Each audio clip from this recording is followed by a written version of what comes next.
জাজের চেয়ারে বসলে আসলে অনেক ভয় লাগে যে কাকে রেখে কাকে করব, কারণ এখানে এত ট্যালেন্টেড পার্টিসিপেন্টরা থাকে, তাদের মধ্যে বাছাই করে সেরা 3 জনকে বেছে নেওয়া আসলে অনেক কষ্টের।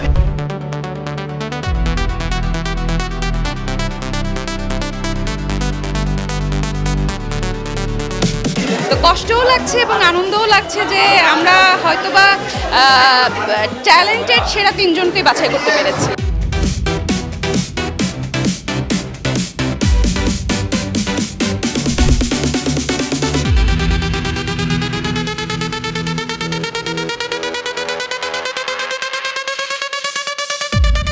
না, আমার অ্যাকচুয়ালি সবসময় ভালো লাগে বিচারকের মণ্ডলীতে বসতে, বাট একটু চাপটা বেশি থাকে যে আমার মনে হয় যে আমার মনের অজান্তে যদি কেউ কষ্ট পেয়ে যায়, মনের অজান্তে যদি কাউকে মার্কটা কম দেওয়া হয়ে যায়,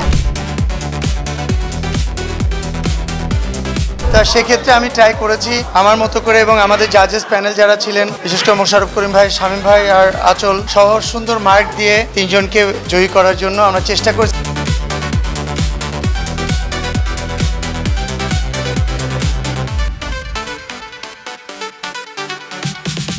আমার মনে হয় মোটামুটি 99% আমরা পারফেক্টলি আমরা আমাদের বিজয়ীকে খুঁজে পেয়েছি আমার ধারণা।